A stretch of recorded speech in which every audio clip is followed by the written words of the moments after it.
Le 27 mai dernier, la Villa Bernasconi a fêté le vernissage de sa nouvelle exposition collective intitulée Apparition.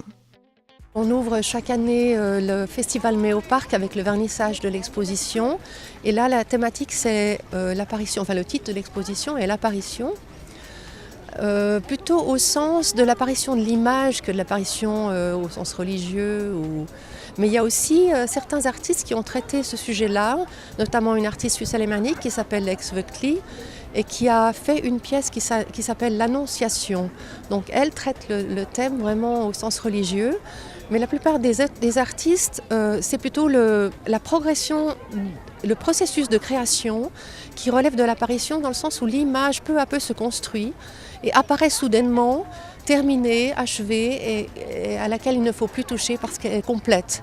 Et c'est dans ce sens-là surtout que l'interrogation sur le processus m'intéressait personnellement, c'est de savoir à quel moment on considère que l'œuvre est terminée.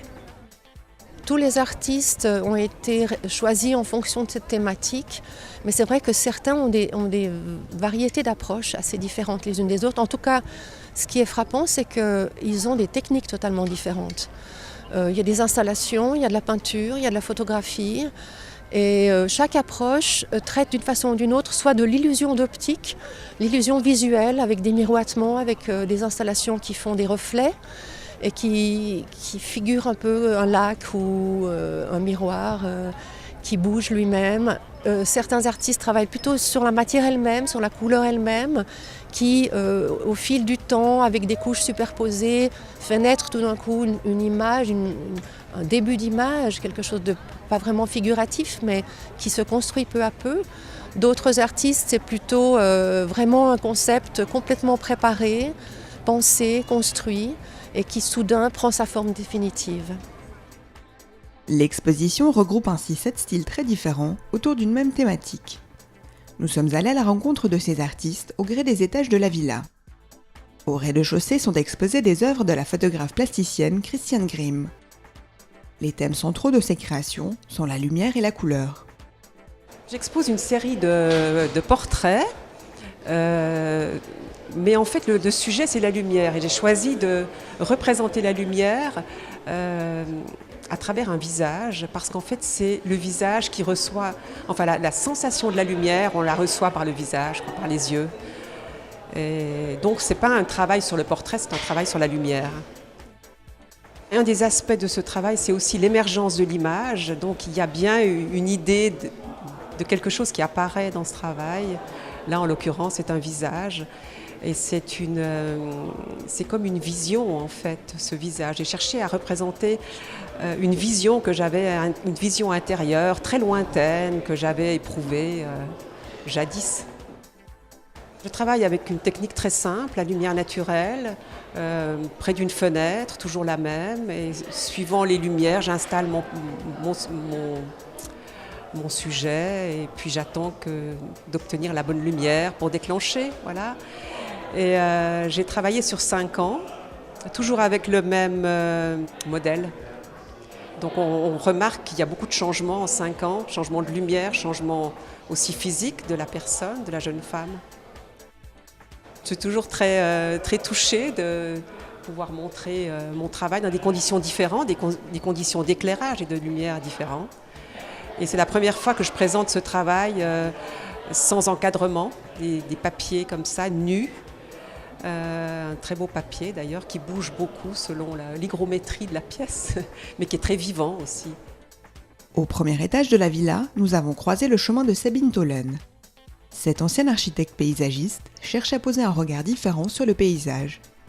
Dans ce travail-là, ce qui m'a intéressé, c'est du paysage, enfin ce qu'on peut voir.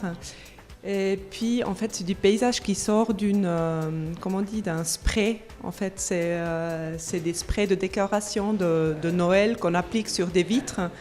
Et puis, en fait, par rapport au thème apparition, ça fait apparaître petit à petit une sorte de paysage. Et puis après, c'est photographié de tout près. Donc, ça fait aussi un basculement entre le miniature et puis tout d'un coup, une sorte de grande échelle montrée.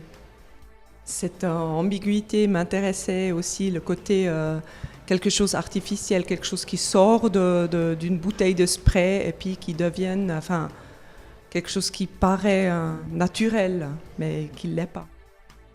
La source d'inspiration, le paysage, mais aussi un peu cette ambiguïté du paysage, comment je lis, est-ce que c'est un glacier, est-ce que c'est tout d'un coup, c'est des vagues, ça peut être tout d'un coup des pistes de ski, ou tout le travail, tous les travaux montrés dans cette expo, ils traitent aussi de cette ambiguïté de quand est-ce que quelque chose, à partir de quand quelque chose bascule dans autre chose.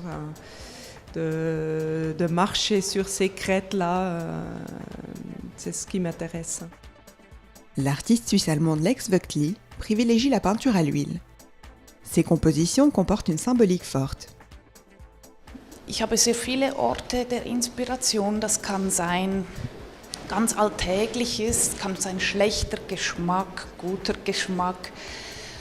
Bilder aus der Kunstgeschichte, zum Teil ganz alte, verstaubte Gemälde, die ich aber in irgendeinem Aspekt, in der Idee oder auch in der Machart gut finde. Es kann alles sein, das kann ein Kochrezept sein, das kann die Verpackung eines Medikamentes sein, es kann aber auch biografisches sein, also wenn ich im Leben viel erlebe, dann habe ich wie den Impuls oder auch den Reflex, das in die Bilder zu bringen und dort zu behandeln, sagen wir so. Ich habe versucht, mit der Vitrine eine Paraphrase zu machen zum Thema Verkündigung, ein klassisches Thema in der Kunstgeschichte. Und ich habe ein Stillleben arrangiert, das gleichzeitig an eine Landschaft oder an ein Interieur erinnert, mit Alltagsgegenständen, das aber eigentlich diesen geheiligten Moment darstellen soll.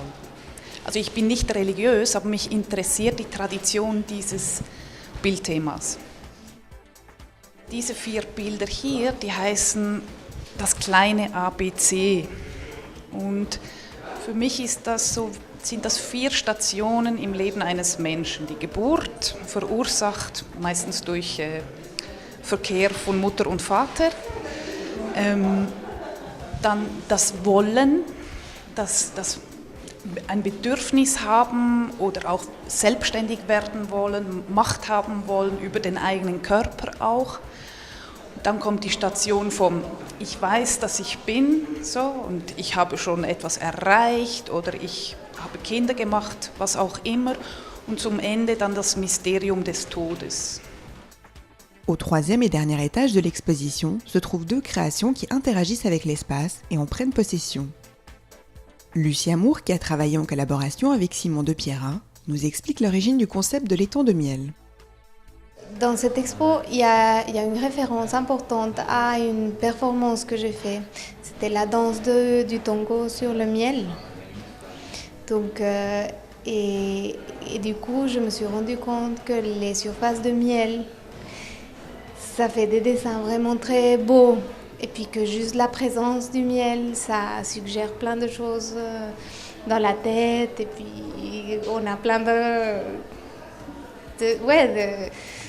de choses qui se passent juste en regardant.